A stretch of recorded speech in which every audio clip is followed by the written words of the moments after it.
Jr., number 2, Ozzie Smith, number 3, Derek Jeter, number 4, 96 to 03, A-Rod, and number 5, 54 to 61, Ernie Banks.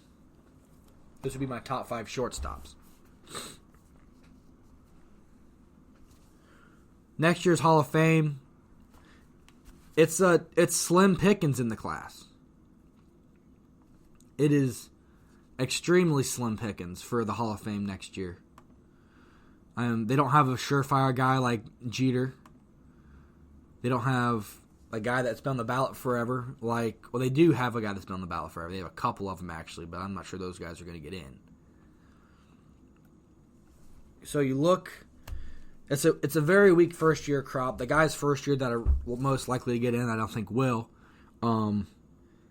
Aramis Ramirez, Tim Hudson, Torrey Hunter, Mark Burley. I'd be interested to see how many votes Mark Burley gets. Because he does have the perfect game. He does have a World Series championship. Is multiple no-hitters. Torrey Hunter, one of the better defensive outfielders of his generation. Former Twin, former Angel, former Tiger.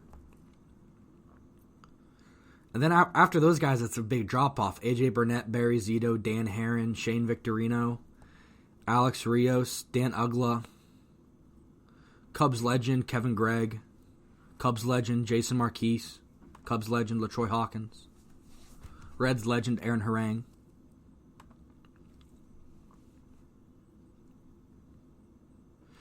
Cardinals legend Skip Schumacher.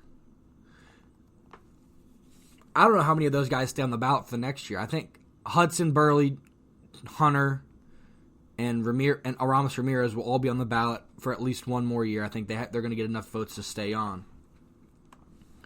But they've got to find somebody who's going to jump Bonds, Clemens, Schilling. And I do think next year, the year Schilling gets in, he's gone up by 10% each of the last 3 years. He's gone from 50 to 60 to 70 last year. I think this year's the year he gets in finally. I mean, one of the best postseason pitchers of all time. You can't take that away from him, no matter what he's said. But he was such nails in the playoffs. He had the iconic moment in the Bloody Sock game when he played the Yankees in 2000 with the Diamondbacks. They asked him about the mystique and aura of Yankee Stadium. He said those are names of dancers in a nightclub, not people that impact a baseball game. Looking at the 4 guys I think have the best chance of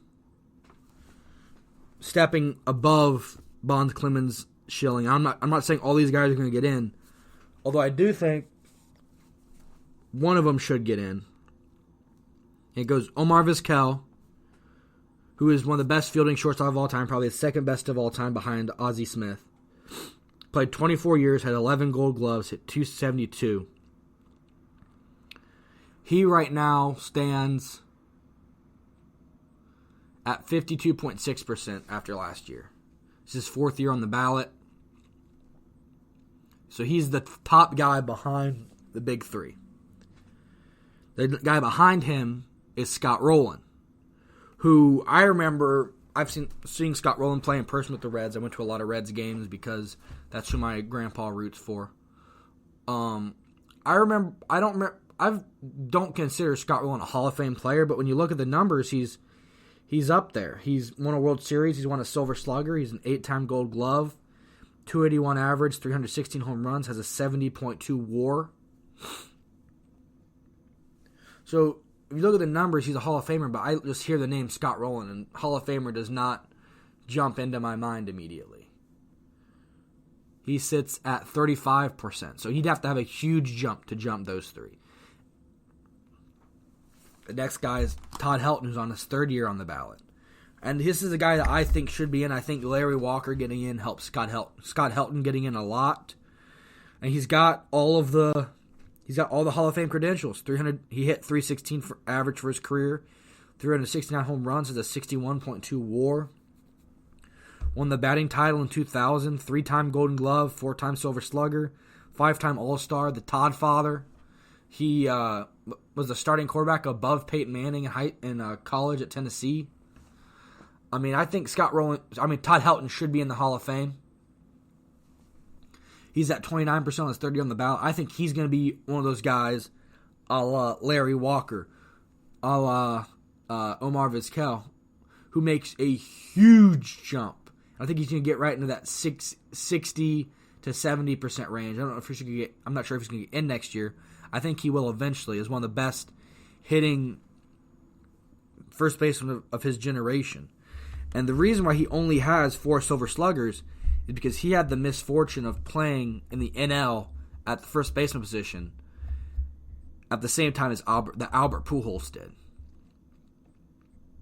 Which means that if you look at the Silver Sluggers he won, as soon as Pujols came in, he stopped winning Silver Sluggers. Which is unfortunate when one of the best first basemen of all time comes in to your position. The last guy, the 4 that I think has a chance to get in, is Andrew Jones.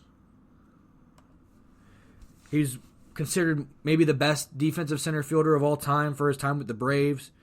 Hit .254 for his career, which is going to hold him down a lot, being a sub .260 hitter. 434 home runs, 6.82 WAR.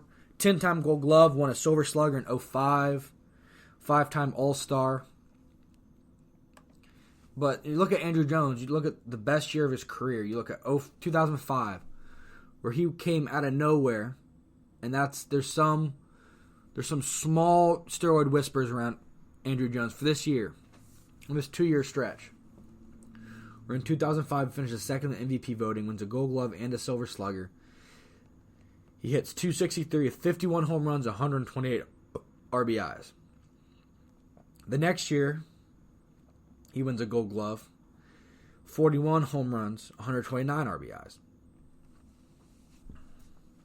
So those are the 4 guys I think have a chance to jump Bonds, Schilling, Clemens. And I said it this year. I thought this year was going to be the year they're going to put him in but I could see them at the same time not willing to quote-unquote sully Derek Jeter's class by putting him in with Bonds and Clemens and Schilling. But next year, there's not going to be really anybody else in there. So it's going to be such an FU if Vizquel, and Scott Rowland get in over Barry Bonds and Roger Clemens. Because Barry Bonds' career, the thing that people don't get about Barry Bonds is that his career before steroids was a Hall of Fame career. 3-time MVP, 400 home runs, 400 stolen bases. He was a Hall of Famer before he started taking steroids. He only took steroids, for the most part, by reports, because he was jealous of all the attention that Mark McGwire and Sammy Sosa were getting for hitting all these home runs. But, Baseball Hall of Fame's weird. I don't like it. It's just dumb. And it's the opposite of the Basketball Hall of Fame, where it seems like basketball, it's everybody in the Hall of Fame. Baseball is almost too selective.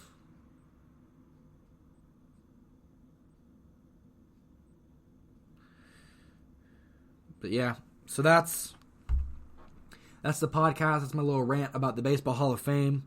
Derek Jeter being overrated. We're going to try to get 2 episodes out next week. We're going to get one early in the week. One will probably come out on Friday, a little Super Bowl preview. We'll try to get somebody on for that. A couple people on maybe for that. So, for Travis Javins, for Berkmeyer Renovations, this has been Bag Talk. You have a very good week. See you all next week.